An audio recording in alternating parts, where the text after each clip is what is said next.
오늘의 말씀은 야고보서 2장 14절에서 26절, 신약 372면 제가 봉독하겠습니다. 내 형제들아, 만일 사람이 믿음이 있노라 하고 행함이 없으면 무슨 유익이 있으리요? 그 믿음이 능히 자기를 구원하겠느냐? 만일 형제나 자매가 헐벗고 일용할 양식이 없는데 너희 중에 누구든지 그에게 이르되 평안히 가라, 덥게 하라, 배부르게 하라 하며 그 몸에 쓸 것을 주지 아니하면 무슨 유익이 있으리요? 이와 같이 행함이 없는 믿음은 그 자체가 죽은 것이라.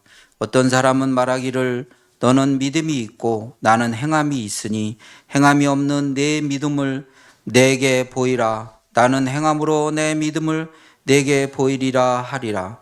내가 하나님은 한 분이신 줄 믿느냐? 잘하는도다. 귀신들도 믿고 떠느니라. 아, 허탄한 사람아, 행함이 없는 믿음이 헛것인 줄을 알고자 하느냐? 우리 조상 아브라함이 그 아들 이삭을 제단에 바칠 때 행함으로 의롭다 하심을 받은 것이 아니냐? 내가 보거니와 믿음이 그 행함과 함께 일하고 행함으로 믿음이 온전하게 되었느니라. 이에 성경에 이른바 아브라함이 하나님을 믿으니 이것을 의로 여기셨다는 말씀이 이루어졌고 그는 하나님의 벗이라 칭함을 받았나니, 이로보건대 사람이 행함으로 의롭다 하심을 받고 믿음으로만은 아니니라.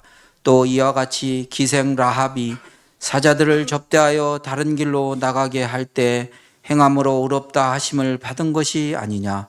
영혼 없는 몸이 죽은 것 같이 행함이 없는 믿음은 죽은 것이니라. 아멘. 행함이 없는 믿음을 오해하는 교인들이라는 말씀으로 말씀 전할 때 많은 은혜 전화 받으시기 바랍니다.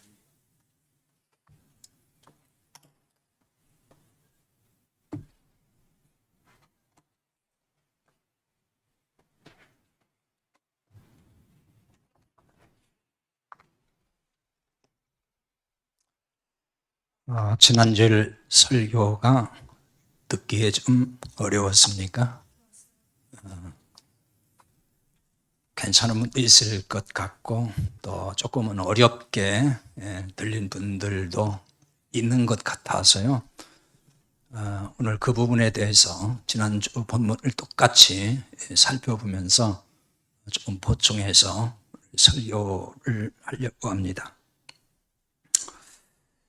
지난주일은 아브라함의 믿음과 행함을 중심으로 해서 살펴봤습니다. 아브라함이 의롭게 된 게 믿음이냐 행함이냐 이런 문제에 대해서 상고했죠. 야고보는 행함으로 의롭다 하심을 받고 믿음으로만이 아니라고 이렇게 말씀을 합니다. 이것을 설명하기 위해서 창세기 22장에 나오는 아브라함이 아들 이삭을 바치는 그 행함을 언급을 합니다. 그리고 바로 그 뒤에 보면은 오늘 다 읽어서 봤습니다만은 창세기 15장 6절을 인용을 해서 믿음으로 의롭게 되었다는 말씀이 이루어졌다, 이렇게 말씀을 하고 있죠. 사도 바울도 아브라함을 통해서 아브라함이 의롭게 되었다고 하는 이 사실을 증거하죠. 로마서 4장 3절에서 보면은 사도 바울은 창세기 15장 6절을 들어서 아브라함이 믿음으로 의롭게 되었다, 이렇게 증언을 합니다. 그리고 이제 그 뒤로 쭉 읽어 내려가면은 4장 20절 21절에 보면은 거기에는 이제 이삭이란 말을 나오지는 않지만은 그 이삭을 바치는 행함으로까지의 변화가 왔다고 하는 것을 볼 수 있는 그런 내용이 나와 있어요. 야고보는 창세기 22장 사건에 아브라함의 아들 이삭을 바쳤다는 것부터 이야기를 하는 거예요. 그 행함부터 이야기를 해서 창세기 15장 6절에 있는 말씀으로 매듭짓는 거예요. 그러니까 거꾸로 얘기하는 거죠. 22장에서 15장으로 돌아가는 거니까. 사도 바울은 반대로 얘기하는 겁니다. 창세기 15장에 있는 걸 이야기하고 그 다음에 창세기 22장으로 가서 얘기를 하는 거예요. 아브라함의 문제를 야곱과 사도 바울이 다른 얘기를 하는 게 아니고 사실은 같은 얘기를 하는 거예요. 다만 아브라함의 믿음에 대해서 순서를 바꿔서 설명하고 있다, 이렇게 일단 보시면 됩니다. 근데 이 부분이 조금은 여러분이 어렵게 좀 느끼는 것 같은데, 야고보가 아브라함이 행함으로 의롭게 되었다고 한 그 행함, 그게 뭐라고 했죠? 예수님을 그리스도로 믿는 거라고 했어요. 그게 행함의 본질이다. 믿음의 행함의 본질이 바로 그거예요. 그걸 이제 근거로 요한복음 6장 29절 말씀을 가지고 인용을 했죠. 사람들이 예수님께 우리가 어떻게 해야 하나님의 일을 합니까? 하는 그 질문에 대해서 하나님이 보내신 일을 믿는 것이 하나님의 일이라고 했죠. 그게 예수님 말씀이에요. 그 일과 야고보서의 행함이란 단어가 에르곤이라고 하는 헬라어의 똑같은 단어를 쓰고 있어요. 그러니까 하나님의 일, 하나님의 일은 행함, 하나님의 일이 뭐냐? 예수님을 믿는 그것이 하나님의 일이고 그것이 우리의 믿음의 행함이라는 거예요. 그 행함의 본질이 거기에 있어요. 그 얘기를 지금 하는 것입니다. 오늘은 이제 그 본문 25절에 있는 기생 나합의 믿음과 행함이 무엇인지 이 부분을 좀 더 상고하면서 지난주의 말씀이 조금 더 보충이 될 거라고 생각을 합니다. 25절 말씀을 다시 보겠어요. 또 이와 같이 기생 나합이 사자들을 접대하여 다른 길로 나가게 할 때에 행함으로 의롭다 하심을 받은 것이 아니냐, 이렇게 말씀했어요. 야고보는 아브라함에 이어서 지금 나합도 행함으로 의롭다 하심을 받았다, 이렇게 증거하고 있죠. 이 말씀만 보면은 구원은 행함으로 받는 것 같이 보인단 말이에요. 야고보서 2장을 잘못 보면은 구원은 믿음만이 아니고 행함이 반드시 있어야 구원받는 것처럼 보이는 거죠. 그러니까 이렇게만 보면은 마치 그 성경의 구원관, 그러니까 예수 그리스도를 믿음으로만 구원받는다고 하는 이 복음이 일관성이 없게 보여요. 그렇게 보면은. 지난주에도 말씀드렸지만은 성경은 결코 모순된 것이 없어요. 창세기부터 계시록까지 구원은 오직 예수 그리스도를 믿음으로만 받는다, 그거예요. 다른 얘기가 아니에요. 그러면 이제 그와 뭔가 충돌이 되는 것처럼 보이는 거는 그걸 우리가 잘 이해를 못하고 있거나 해석을 잘못하고 그런 얘기를 자꾸 듣다 보니까 거기에 혼란이 오고 충돌하는 것처럼 보여요. 그럼 만약에 하나님의 말씀이 서로 모순이 돼서 충돌이 되면은 하나님 말씀이 아닌 거예요. 그거는 하나님이 전능하시고 전지하신 분인데 말씀을 앞에서는 이렇게 하고 뒤에서는 이렇게 하고 정반대로 이야기하고 그렇게 하시겠냐고요. 하나님은 일관되게 똑같은 말씀을 하시는 거예요. 우리가 이해 못하고 깨닫지 못하니까 뭐가 이게 안 맞는 것 같은, 모순된 것처럼 보이는 거지 말씀이 모순이 있는 건 결코 아닌 것입니다.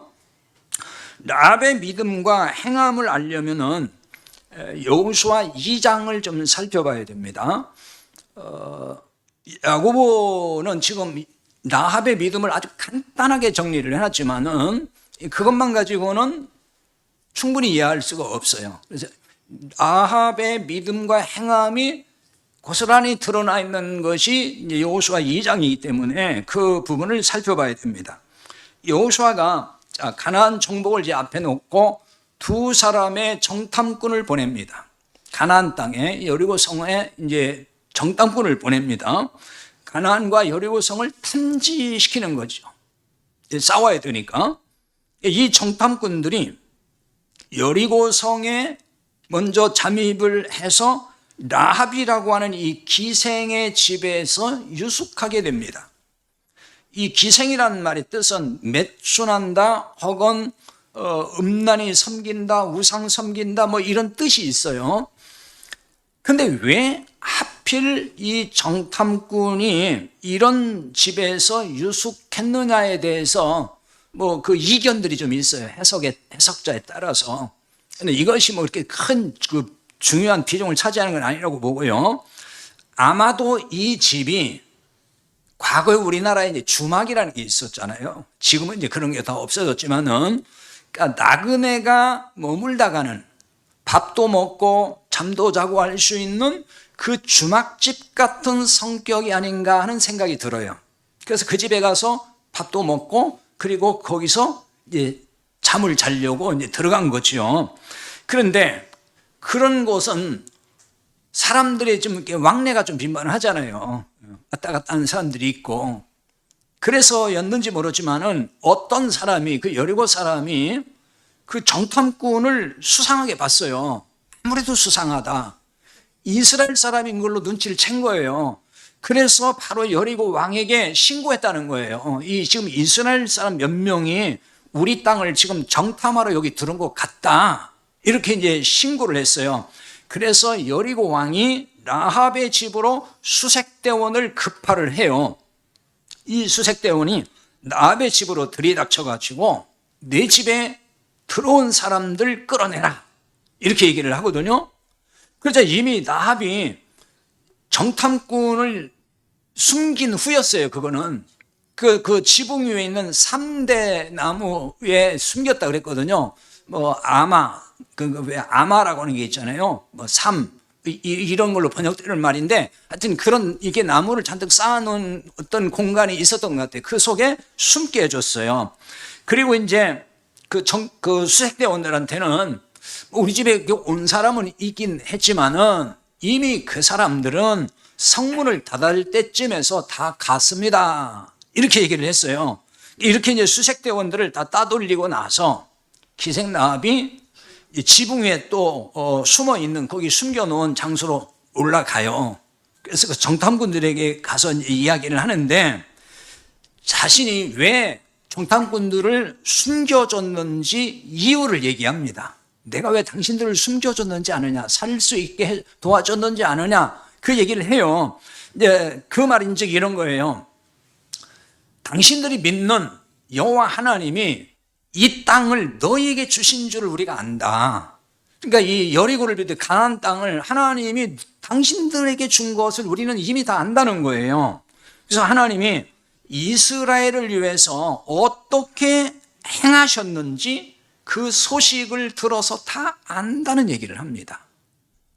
이미 다 들어서 안다는 거예요. 그 소식이라는 거는 애굽에서 나온 소위 출애굽 사건 뿐만 아니라 홍해 바다가 갈라지고 홍해를 건넌 사건, 그리고 애국 군사는 거기에 수장됐다는 거, 그런 거 다 아는 거예요. 그리고 이제 가까이 요단 동편까지 지금 왔어요, 이스라엘 백성들이. 근데 거기를 통과해가지고 지금 와야 되는데, 그 통과하려면 그 아모리 사람들, 그 다음에 바산, 여기를 통과해야 되는데 그 왕들이 허락을 안 해줘요. 그래서 결국 또 싸움이 생겼는데, 하나님께서 그 아모리 왕 시온과 바산 왕 옥에게 어떻게 하셨는지에 대해서 이런 얘기 다 알고 있다는 거예요. 이미 소문이 가나안 땅에 쫙 퍼졌다는 거죠. 하나님이 이스라엘을 위해서 어떤 일을 하셨는지 소문이 퍼져서 안다는 것입니다. 그러므로 이스라엘의 하나님만이 참 하나님이시라는 고백을 라합이 해요. 여호수아 2장 11절 하반절에 이렇게 말합니다. 너희 하나님 여호와는 위로는 하늘에서도 아래로는 땅에서도 하나님이시니라. 위로는 하늘에서도 아래로는 땅에서도. 그러니까 지난 성경은 이걸 상천하지 하나님 이렇게 번역을 했었어요. 좀 풀어서 이제 번역을 한 건데, 아무튼 이 라합은 이런 고백을 합니다. 그리고 하나님이 이스라엘을 위해서 행하신 소식을 듣고 믿음이 생겼어요. 하나님이 이스라엘을 위해서 행하신 그 구원의 역사, 그런 얘기들을 들으면서 믿음이 생겼다는 거예요. 이 믿음은 여호와 하나님만이 참 신이다 라는 믿음이고요, 여호와 하나님은 이스라엘을 애굽에서 구원하신 참 신이다, 바로 그 믿음, 이 믿음이 라합에게 생겼다는 것입니다. 그래서 라합은 하나님이 이스라엘을 애굽에서 어떻게 구원하셨는지를 지금 잘 알고 있는 거예요. 들었다는 거죠. 소문을 통해 들었습니다. 그 소문이 이스라엘을 애굽에서 하나님이 구원하신 그 소문이잖아요. 그래서 출애굽 이야기를 다 아는 거예요. 자, 애굽에서 어떻게 나왔는지 안다는 얘기는 결국 애굽 땅에 10가지 재앙이 내려지고 그로 인해서 바울왕이 항복하게 되고 그래서 나오게 됐다라고 하는 이런 이야기죠. 여기에 지금 세세하게 그런 이야기가 나와 있지는 않지만은 그 다 지금 포함된 거예요. 함축적으로. 그러니까 어린 양의 피가 뿌려지지 않은 집에 장자가 다 죽었다. 그래서 애굽의 장자들이 다 죽었고 그로 인하여서 이스라엘은 거기서 해방돼서 나올 수 있었다라고 하는 이런 이야기를 들었을 거라는 거죠. 라합이 이렇게 들을 수 있었다는 얘기는 결국 이 사건 자체가 간단한 얘기가 아니라는 거예요. 엄청난 사건이잖아요. 그리고 이게 어느 조그만 어떤 그 부족 같은 데서 일어나는 게 아니고 애굽이라고 하는 당대 가장 큰 나라, 그 시대 가장 큰 나라예요. 가장 번성하고 번영했던 나라. 그 나라에서 벌어졌던 이 사실이 다 퍼져나간 것입니다. 그때도 다 왕래했어요. 사람들이. 상인들도 있고 다 이렇게 왕래를 하거든요. 그러니까 그 소문들이 쫙 퍼져서 가나안 땅에 들어왔고 여리고 사람들도 그 이야기를 들었다, 그 얘기입니다. 이런 소식을 단순히 정보로만 들은 게 아니라는 거예요. 라합이 그랬다는 거죠.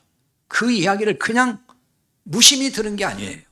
여호수아 2장 10절에 그 소식을 들었다 할 때 이 들었다고 하는 동사의 뜻은 경청했다는 뜻입니다. 원문에 보면.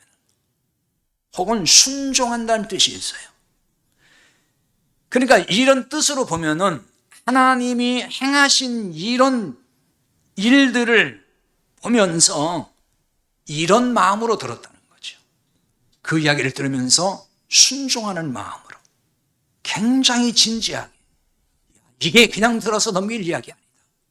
그리고 그걸 믿음으로 받아들였다는 거예요. 그래서 믿음이 생긴 겁니다. 여러분, 하나님의 말씀을 들어도 경청하는 자세, 진지하게 경청하고 저게 무슨 뜻일까? 저게 무슨 말씀일까? 하면서 순종하고자 하는 자세로 듣는 사람에게는 그 말씀이 믿음으로 역사를 해요. 믿음이 생기는 거예요. 근데 들어도 그냥 정보로만 듣고 뭐 좋은 얘기하고 있네, 오늘 또 뭐 괜찮은 얘기 같다, 뭐 이런 식으로 그냥 듣고 흐르는 사람은 믿음이 안 생겨요. 지식은 쌓여질지 모르지만 믿음이 안 생깁니다. 라합은 정보로 들은 게 아니에요. 굉장히 진지하게 순종하는 마음으로 들었고 그래서 믿음이 생긴 것으로 봐야 되는 것입니다. 하나님이 행하신 일을 한마디로 말한다 그러면 뭐라고 할 수 있죠? 복음입니다. 이스라엘을 위해서 하나님이 행하신 일은 그 자체가 복음이었어요. 출애굽 사건 자체가 복음이잖아요. 라합은 하나님이 행하신 일을 복음으로 들었다 그 말입니다. 여리고성이 멸망할 걸 알았고 그 멸망에서 살 수 있는 복음으로 들린 거예요. 멸망하지만 이걸 내가 붙잡으면 살 수 있다. 그 믿음이 생긴 거예요. 그러니까 멸망에 대한 두려움이 있었지만 복음을 듣고 구원에 대한 소망을 가지게 됐다는 것입니다. 라합은 하나님이 행하신 일을 복음으로 들었지만 유감스럽게도 다른 사람들은 그렇지 못했다는 거예요. 여리고의 다른 사람도 이 소식을 들었지만 그들은 정보로만 들었다는 거죠. 그리고 두려움에 간담이 녹았다, 이렇게 나오고 있어요. 굉장히 두려워했습니다.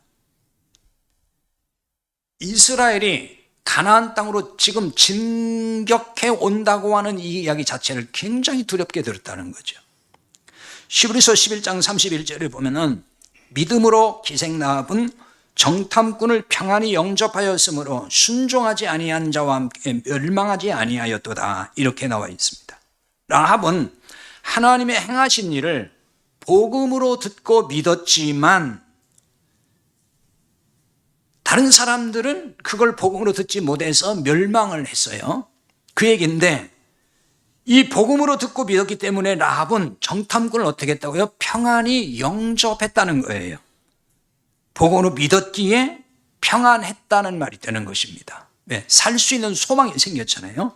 그러니까 복음으로 듣지 않고 정보로만 듣고 믿지 않은 사람들은 끝내 그들은 다 멸망한 것입니다. 라합이 행함으로 의롭다 하심을 받았다는 말을 이런 관점에서 봐야 하는 것입니다. 라합의 행함은 복음을 듣고 믿은 것이라는 말이 되는 거예요. 그러니까 하나님이 이스라엘을 어떻게 구원하셨는지를 알고 그걸 복음으로 받았고 믿었다는 말이죠. 라합의 행함에서 본질은 정탐꾼을 숨겨줬다는 데 있지 않아요. 정탐꾼을 숨겨준 것은 복음을 듣고 믿음에서 나온 행함이라는 말이에요. 정탐꾼을 숨겨주는 행함 때문에 라합이 구원받았다 그 뜻이 아닌 거예요. 아브라함의 경우와 같은 것입니다. 아브라함이 이건 지난주에 설명을 충분히 드렸어요. 아브라함이 복음을 믿음으로 아들 이삭을 바칠 수 있었다 그랬죠. 아들 이삭을 바치는 행위로 구원받은 게 아니라고 그랬어요. 아브라함이나 라합이나 모두 구원의 복음을 듣고 믿음으로 구원받은 거예요. 성경에 구원받은 사람들은 전부 믿음으로 구원받은 겁니다. 행함으로 구원받은 사람은 하나도 없어요. 왜? 그게 진리니까. 그게 복음이잖아요. 성경이 가르치는 복음이 그거기 때문에. 그러니까 믿음에다가 행함이 더해져서 구원받은 게 아니에요. 행함이 반드시 더해져야 구원받는 얘기가 아닙니다.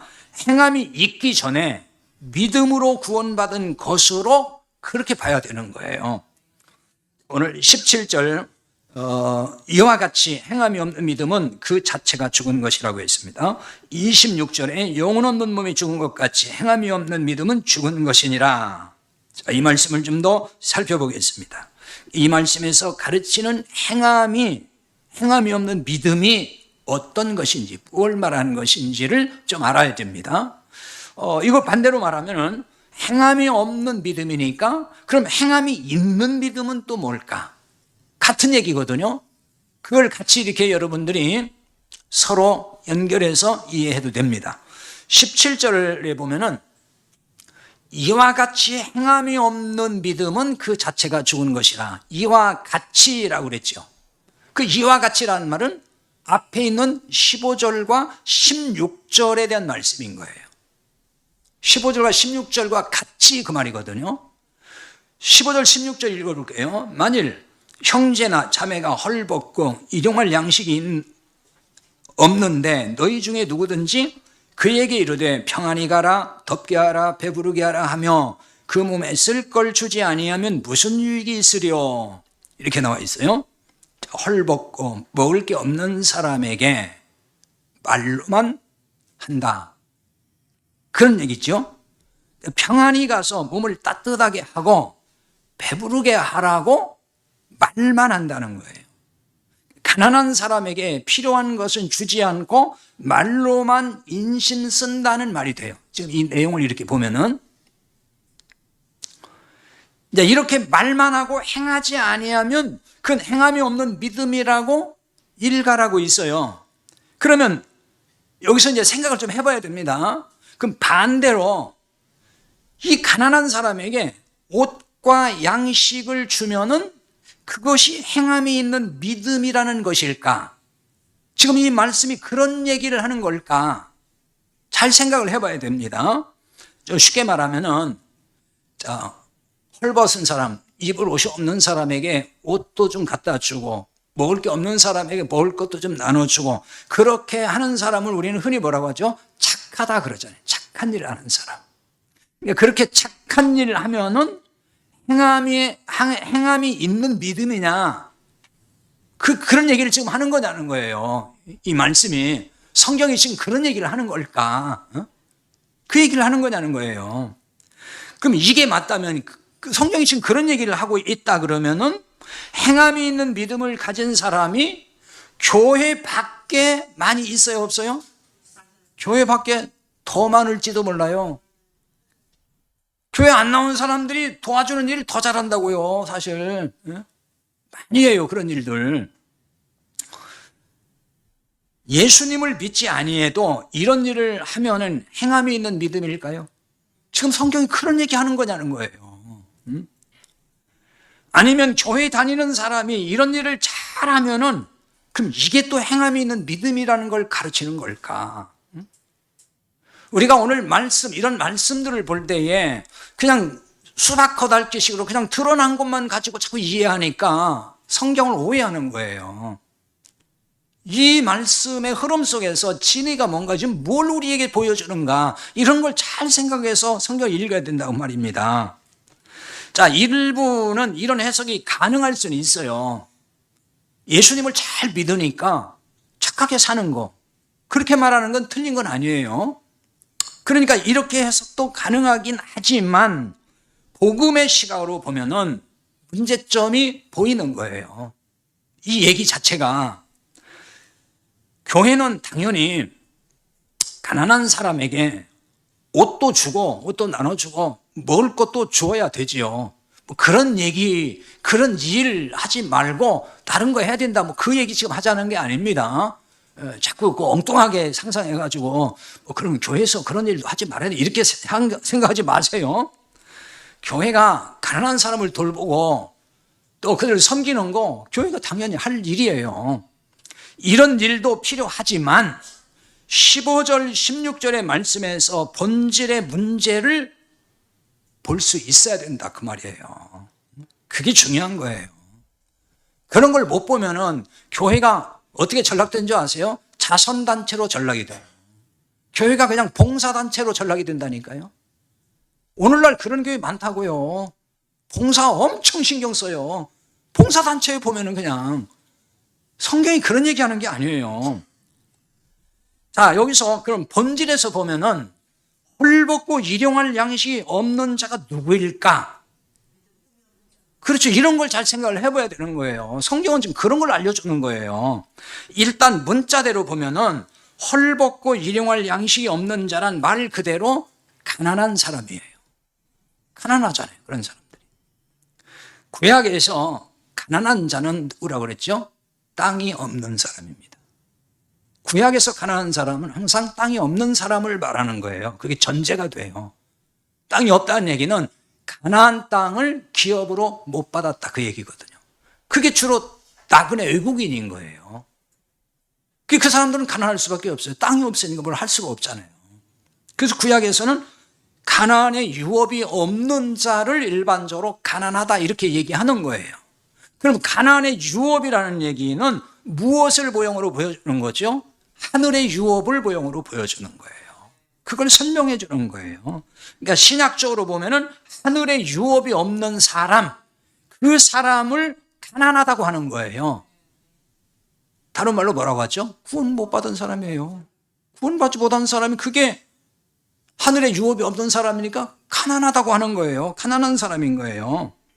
그러니까 성경은 이런 사람을 진짜 헐벗은 자요, 일용할 양식이 없는 자라고 가르치는 겁니다.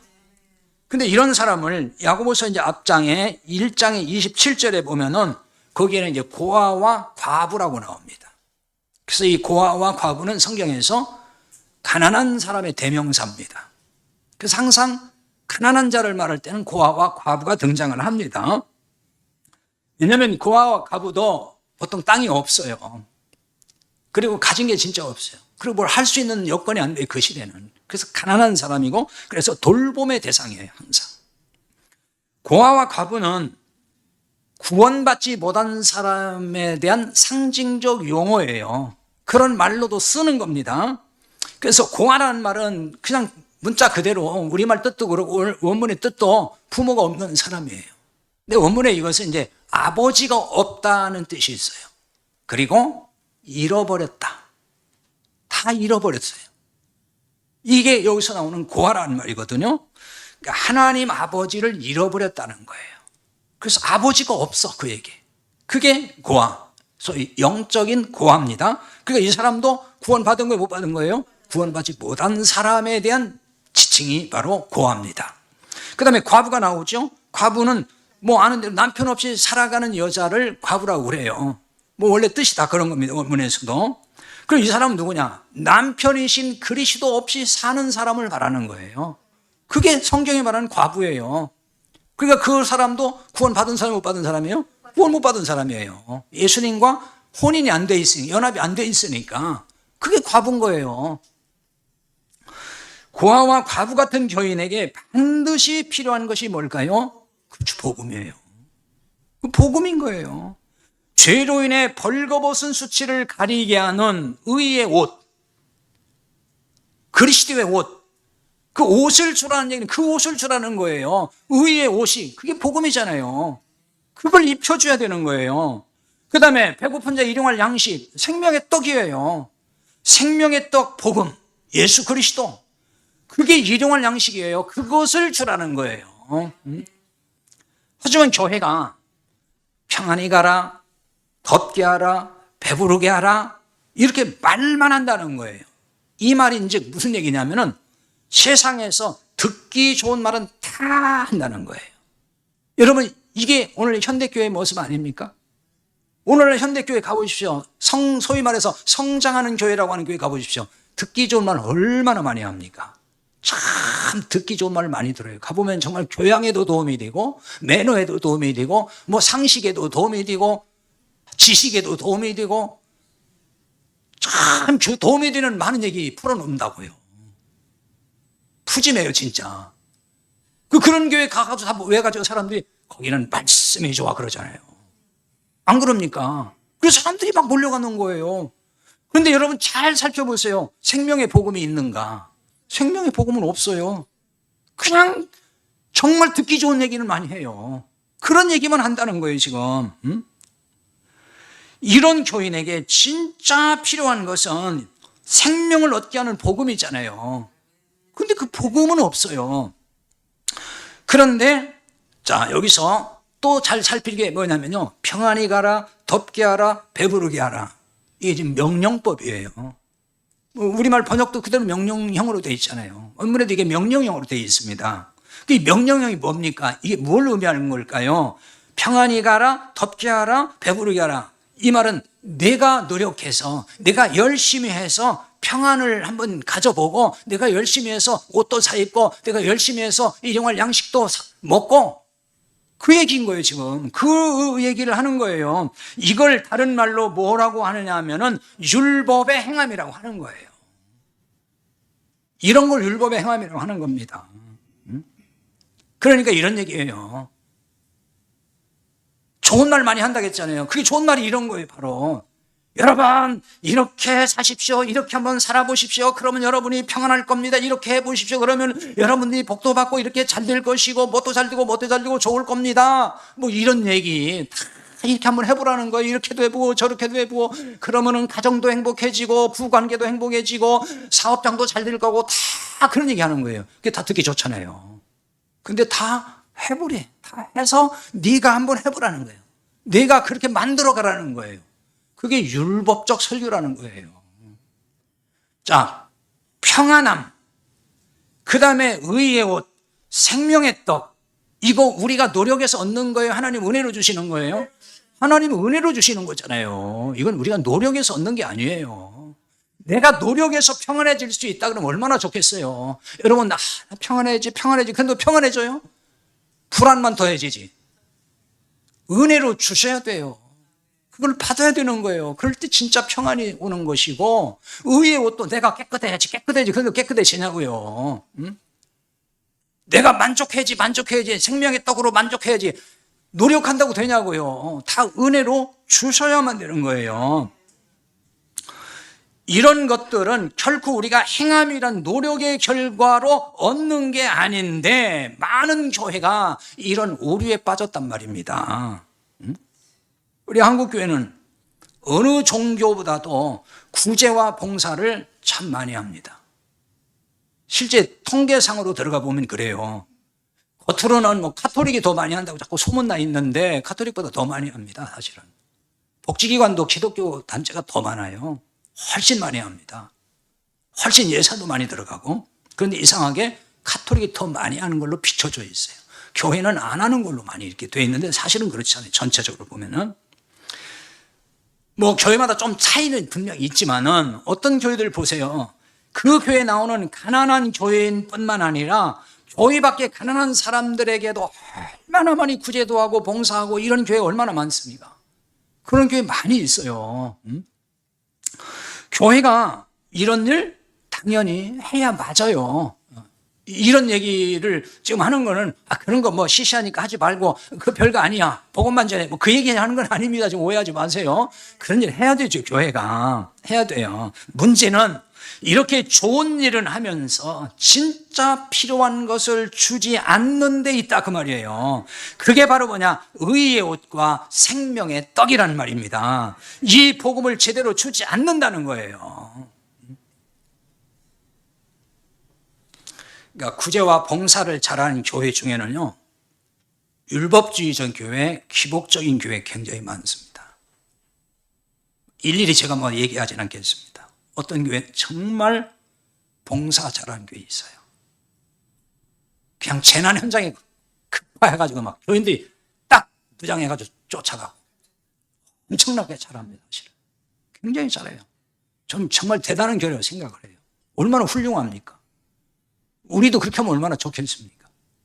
자, 그런데 문제는 지금 어떤 교회가 됐든지 그런 봉사활동은 굉장히 잘하는데 들어가서 보면은 참 복음을 주지 않아요. 교회 공동체 안에서부터가 그래요. 보면 참 복음은 주지 않고 율법의 행함으로 복 받으라고 강조를 한단 말이에요. 선하게, 착하게 이렇게 열심히 살아서 그래서 남녀의 도움도 주고 복도 받고 행복해집시다. 보람을 찾읍시다. 다 막 그런 거예요. 다 보람을 찾으라는 거예요. 해가지고. 그 내 의의로 보람을 찾자 뭐 그런 얘기잖아요. 그런 교회가 믿음을 말하지 않는 건 아니에요. 다 믿음을 얘기해요.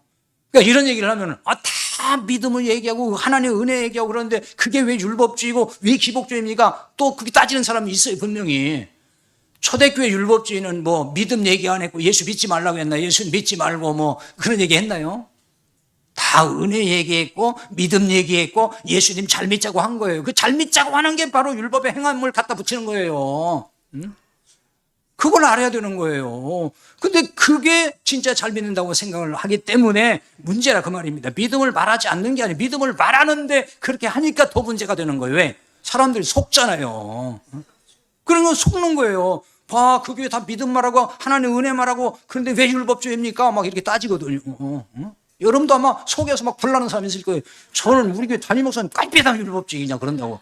그게 무슨 율법주의냐고. 다 은혜 말하고 믿음 말하고 그게 왜 율법주의냐고. 그거 말하면서 율법의 행함을 자꾸 강조한다니까 해서 복 받아라 이렇게 얘기한단 말이에요. 그게 율법주의예요. 믿음의 행함을 더해야 구원받는다는 뉘앙스를 풍기는 교회가 참 많아요. 믿음의 행함을 더해야 구원받나요? 그건 아니잖아요. 그리고 상급받기 위해서 구제도 하고 봉사해야 한다는 논리로 가르친다고요. 그러니까 열심히 해요. 그러니까 구제, 봉사 이런 데 열심 내도록 동기부여를 하는 거죠. 사람은요, 심리적으로 동기부여가 없으면 사실 잘 안 움직여요. 그러니까 움직이게 하려니까 뭐 어떻게 방법이 없는 거예요. 복 받는다고 얘기를 해야 되고 안 하면 또 뭐 때로는 저주까지 받는 이렇게 하면 동기부여가 돼서 정신이 뻗떡 나가지고서 열심히 봉사하고 충성하는 거거든요. 그게. 근데 복음을 제대로 아는 사람은 그런 동기부여가 전혀 필요가 없어요. 복음 자체가 동기부여예요. 그냥. 그게 복음의 능력이라고 하는 거예요. 근데 이 얘기를 안 하고 이걸 모르니까 인간적인 동기부여를 계속해서 경쟁 붙이잖아요. 또 누가 이렇게 무슨 일을 했고 누가 이만큼 기부금을 냈고 그러면 어떻게 해요? 다 또 경쟁이 돼가지고 하고 싶은 마음이 생겨요. 또 안 하면 자기만 이렇게 뭔가 빠지는 것 같고 소외될 것 같고 그러니까 할 수밖에 없어요. 그래서 열심히 하는 거예요. 그리고 또 천국에 가면 상급 받는다고 그러잖아요. 그거 복음이 아니에요. 그거 왜 복음이 아니에요? 이렇게 따질 사람은 제 설교 해놓은 거 이제 들어보세요. 자꾸 딴소리 하지 마시고. 자, 많은 사람이 구제 많이 하고 봉사 많이 하고 그러면은 건강한 교회라고 그럽니다. 그런 교회. 좋은 교회. 그렇게 소문나요, 다. 그런 일을 하니까 좋은 교회는 좋은 교회 맞죠, 사실은. 그러나 복음이 빠지고 율법주의 신앙을 주입하는 교회는 결코 건강한 교회 아닙니다. 사람 기준에서 건강한 교회죠. 세상 기준으로는 좋은 교회일지 모르지만은 냉철하게 말하면 죽은 교회입니다. 그걸 알아야 돼요. 여러분들이 그거를 받아들이고 싶지 않을지도 모르겠지만은 그건 죽은 교회예요. 왜냐하면 생명의 복음이 없는데 어떻게 사냐고요. 그러니까 죽은 거지. 봉사활동 많이 하니까 살아있는 교회 같지만 실상은 죽은 교회가 많다는 거예요. 우리는 착각을 많이 해요. 봉사활동 많이 하면 뭔가 막 역동적이니까 살아있는 교회 이렇게 사람들이 생각을 하거든요. 그걸 가지고 그걸 잣대로 해서 살아있는 교회, 죽은 교회를 평가하면 안 되는 거예요. 그거는 성경이 말하는 기준은 그거 아니에요. 이런 교회를 두고 죽은 믿음의 교회라고 하는 거예요.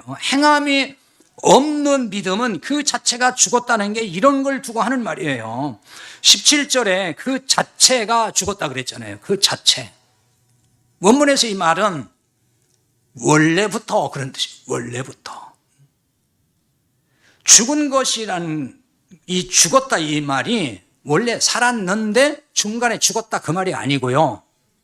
처음부터 계속 죽은 상태였다 그 얘기인 거예요, 지금. 계속 죽어 있었던 상태라는 거예요. 26절도 같은 의미예요. 영혼 없는 몸이란 처음부터 죽은 상태에 있었다는 의미로 말하는 거예요. 몸에 영혼이 없어요. 그럼 살았어요? 죽었어요? 죽었잖아요. 그 몸이라는 거예요. 그게 원래 죽었다는 거예요, 그게. 이와 같이 행함이 없는 믿음이란 한 번도 산 적이 없는 죽은 상태. 그걸 뜻하는 것입니다. 그러나 봉사활동은 왕성하게 할 수 있어요. 죽었어도. 그걸 살았다고 하면 안 되는 거예요. 저도 성경에서 말하는 산다고 하는 건 그런 거예요.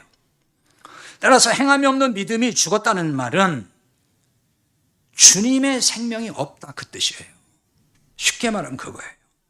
처음부터 예수님의 생명을 받은 자가 아니라는 뜻입니다. 생명이 있어야 믿음의 행함이 있는데 생명이 없으니까 믿음의 행함이 없다는 거예요. 그러니 이런 사람은 생명을 주는 행함을 할 수가 없어요. 생명을 주는 게 뭐예요? 복음으로 생명을 살리는 거예요. 그 행함이 없다는 말이에요. 불쌍한 사람 도와주는 도덕적으로 착한 행실이 없다 그 얘기가 아닙니다. 지금 그 말을 하는 게 아니에요, 야고보서가. 예수님의 생명을 받은 자가 아니어도 세상 기준에서는 착한 일을 할 수 있습니다. 얼마든지 할 수 있잖아요. 하지만 이런 착한 일로 생명을 주는 게 아니에요. 참 생명을 주지 않습니다. 만약에 우리가 생각하는 세상에서 보편적으로 생각하는 그 착한 일이 그게 생명을 주는 일이라고 그러면은 불교도 생명을 주는 종류가 되는 거죠. 불교도 착한 일 많이 해요. 그러니까 그것도 거기에 생명이 있나요? 불교는 생명이 없어요.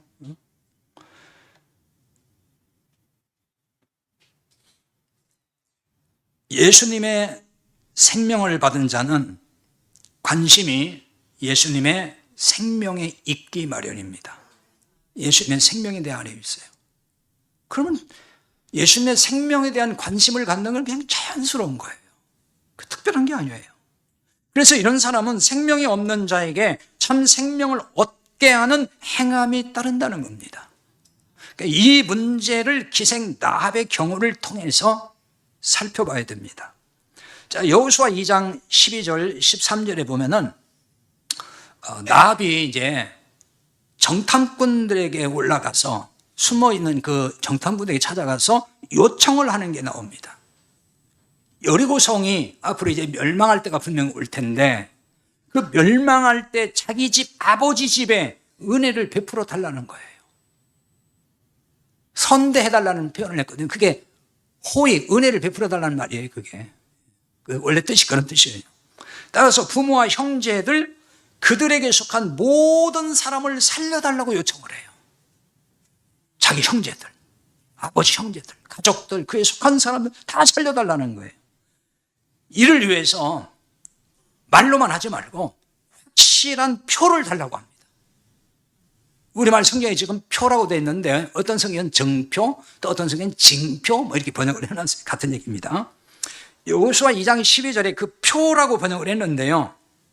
근데 그 원문의 시브리어 성경에는 진실한이라는 말이 있어요. 근데 이게 빠지고 번역을 해놨어요. 빠뜨리고 번역을 했습니다. 지금 우리 보는 개역 개정 말고 전의 성이 개역 성경이잖아요. 그 성경엔 또 들어가 있어요. 또 이번엔 또 빠뜨렸어요. 그게 왜 이렇게 되는지 저도 참 이해가 안 돼요. 그 개역 성경에는 진실한으로 번역을 했어요. 그러니까 진실한 표를 줘라 이렇게 번역을 해놨는데 우리가 지금 본 성경은 그냥 표 달라 이렇게 돼 있어요. 굉장히 실수한 거죠. 그냥 표 달라는 거하고 진실한 표 달라고 같은 얘기가 아닙니다. 결코 같을 수가 없어요. 그러니까 여기 진실한이라고 하는 이 말은 이게 에메트라고 하는 시브리 말인데 이건 진리란 뜻을 가지고 있습니다.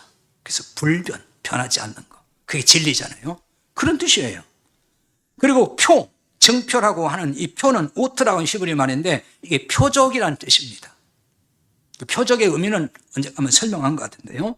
그러니까 라합은 이런 거예요. 그러니까 변할 수 없는 진리의 표적을 나한테 줘라. 그거 원한 거예요. 그러니까 자신과 가족 모두를 구원받게 하는 확실한 진리의 표적을 요구했다는 말이 되는 거죠.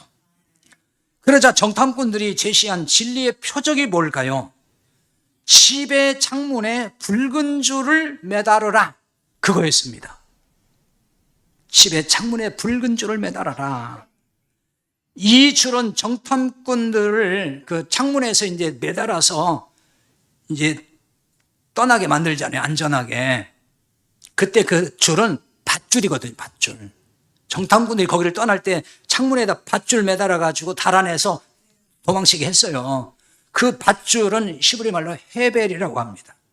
근데 여기 지금 너희 창문에 붉은 줄을 매랄 때 그 줄은 헤벨이라고 하는 밧줄을 의미하는 그 단어가 아니에요. 다른 단어입니다. 그 줄은 후트라고 하는 시브리 말인데 다른 말입니다.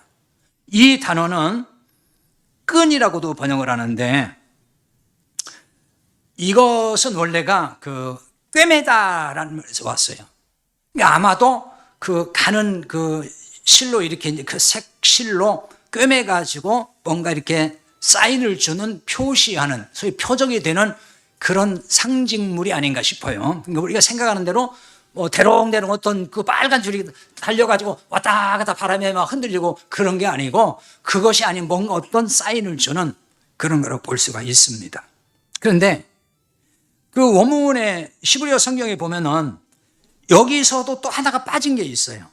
빠뜨리고 번역을 또 했어요. 그게 뭐냐면은 그 줄이라고 하는 후트라고 하는 그 앞에 티크와라고 하는 그 단어가 또 명사가 하나 또 있습니다. 그건 이제 그것도 끈이고 소망이라고 번역하는 단어가 있는데 그걸 빠뜨리고 번역을 해놨어요. 그러니까 이걸 집어넣어서 번역을 하면은 붉은 줄이 아니라 붉은 소망의 줄. 이게 차이가 많습니다. 그냥 붉은 줄과 소망의 줄, 소망을 주는 줄. 이렇게 번역할 수 있거든요. 그런데 이제 그와 조금 비슷하게 번역을 해놓은 성경이 킹제임스 한글 버전. 거기에는 그 실로 번역을 해놨어요. 실. 그러니까 붉은 실을 매는, 그러니까 붉은 실이 있는 줄. 뭐 이렇게 실로 번역을 해놨더라고요. 조금 그 단어를 이제 쓰긴 썼는데 그냥 소망이라는 말을 썼으면은 훨씬 더 좋았을 거라는 생각은 들어요. 왜 이렇게 중요한 단어가 빠졌는지 저도 잘 모르겠어요. 근데 여기 이제 붉은이라는 말은 히브리어의 샨이라는 말인데 이건 붉은색, 진홍색이라는 뜻이거든요. 근데 이 단어가 어디서 많이 쓰고 이 색상이 어디서 많이 쓰냐면은 성막을 만들 때, 그 다음에 이제 제사장 옷을 만드는 데에도 다양한 색상이 들어가거든요. 성막도 그러고 그 색상 중 하나가 여기 나오는 샨이라고 하는 진홍색이라는 뜻입니다. 붉은색이라는 뜻이에요. 그 다음에 레위기 14장 4절에 보면은 특히 정결 예식을 할 때에 홍색 실이 사용됩니다. 그러니까 이렇게 보면 이걸 잘 이렇게 정리해서 보면은 어떤 곳에 이 홍색 실이 들어가냐면은 성막, 제사장 옷, 그 다음에 정결 예식 다 뭐가 관련이 되죠? 죄 사함 받는 것, 하나님의 은혜를 나타내는 것, 다 그것과 연관이 되는 것들이에요. 성막이 그런 곳이잖아요. 죄 용서받고 하나님 만나는 것이고, 제사장이 또 그런 역할을 하는 것이고, 그 다음에 정결 예식이 뭐예요? 그게 죄를 깨끗하게 하는 그런 거잖아요. 그러니까 그런 데 쓰는 색상이다. 그러니까 여기 뭔가 담겨 있다는 거죠. 하나님이 이런 색상을 통해서 계시해 주고 있는 것이 분명하다는 걸 알 수가 있는 거예요. 그러니까 이렇게 보면은 붉은 줄에 담고 있는 것이 뭐냐면 복음이라는 걸 알 수가 있는 거죠. 근데 이렇게 또 해석을 하면 어떤 사람들은요, 알레고리 해석이라고 비판하는 사람도 있긴 해요. 저도 그거 모르는 건 아니에요. 그러나 이런 내용과 문맥 속에서 이렇게 보는 것은 굉장히 중요하다고 저는 봐요. 왜냐하면 성경에 쓰는 단어는 아무 의미 없이 그냥 덮어놓고 쓴 건 하나도 없어요. 왜? 하나님 말씀이니까. 성령님이 성경 기록자를 통해서 단어 하나하나까지도 의미를 담아서 사용했다고 봐야 되거든요. 그렇잖아요. 하나님이 어리석은 분도 아니고 뭐 어휘력이 부족한 분이 아니고 다 필요한 단어들을 쓰게 했다는 거예요. 성령님을 통해서. 그러니까 그 단어 속에 담고 있는 것이 있는 거예요. 그 단어에 계시되고 있는 것이 분명히 있다는 것입니다. 그러므로 붉은 줄을 대부분 전통적으로 어떻게 해석하냐면은 그리스도의 보혈을 계시하고 있다, 이렇게 해석을 해요. 저도 이걸 동의하고 잘 해석하는 거라고 봅니다. 붉은 줄에 복음을 담고 있다, 그런 얘기죠. 아까 말씀드린 대로 거기에 뭐라고요? 하나 빠졌는데 붉은 소망의 줄. 소망이라는 단어가 빠졌어요. 소망의 줄. 그러니까 복음이죠. 소망의 줄. 특히 붉은 줄이 걸려있는 집에만 들어가 있으면 살 수 있으니까 이게 복음이고, 그래서 이렇게 보는 게 맞다는 거예요. 정탐꾼들은 라합에게 붉은 줄을 매달고 이 집에 가족을 다 모으라고 그랬습니다. 다 너희들 관계된 사람 모아라. 부모, 형제, 아버지, 가족까지 다 모으라는 거죠. 붉은 줄이 매달려 있는 집에만 들어가 있으면은 누구나 멸망해서 살 수가 있었습니다. 이런 걸 복음이라고 하는 거예요. 차별이 없잖아요. 누구나 다 그 안에만 들어가면 살아요. 도덕적으로 깨끗한 사람만 들어갈 수 있는 게 아니에요. 누구나 들어가면 살아요. 그게 복음이에요. 그래서 라합은 기생이에요. 라합의 뜻이 뭐라고 했어요? 매춘한다, 음란히 섬긴다, 우상 섬기다, 그런 뜻이 라합이라는 이름의 뜻이에요. 이 말이 뭐예요? 왜 이 라합이라는 사람이 등장을 하겠습니까? 라합이라는 말이 왜 나오겠습니까? 이런 사람도 구원받았다, 그 말이에요. 이런 사람도 비난받을 수 있는 사람이잖아요. 그걸 말하는 거예요. 그러니까 이런 일을 하는 사람이 어떻게 구원받을 자격이 있겠어요? 자격으로 보면은. 하지만 라합은 물론 누구나 붉은 줄이 매달린 집에 들어가면 구원이라는 거예요. 이건 지금 뭘 연상시키죠? 출애굽할 때에 이스라엘 백성의 집에 어린 양의 피가 뿌려져 있으면은 심판이 넘어갔잖아요. 그걸 보여주는 거예요. 그와 똑같은 것이에요. 지금 그런 일이 지금 벌어지고 있는 거예요. 그러니까 이 말이 뭐라고 했죠? 그리스도의 피가 있으면 심판에서 안전하다, 그 얘기입니다. 여호수아 2장 18절에 거기 끈을 매달아 그랬잖아요, 창문에. 근데 이게 단순히 아까 말씀드린 대로 뭐 대롱대롱 매달려가지고 왔다 갔다 하는 그걸 연상하면 안 됩니다. 여기서 매달른다 할 때 이 히브리 말은 카샤라는 말인데, 이 말은 서로 묶어서 연합한다, 그런 뜻이에요. 연합됐다는 말이에요. 묶여서 연합이 하나가 됐다.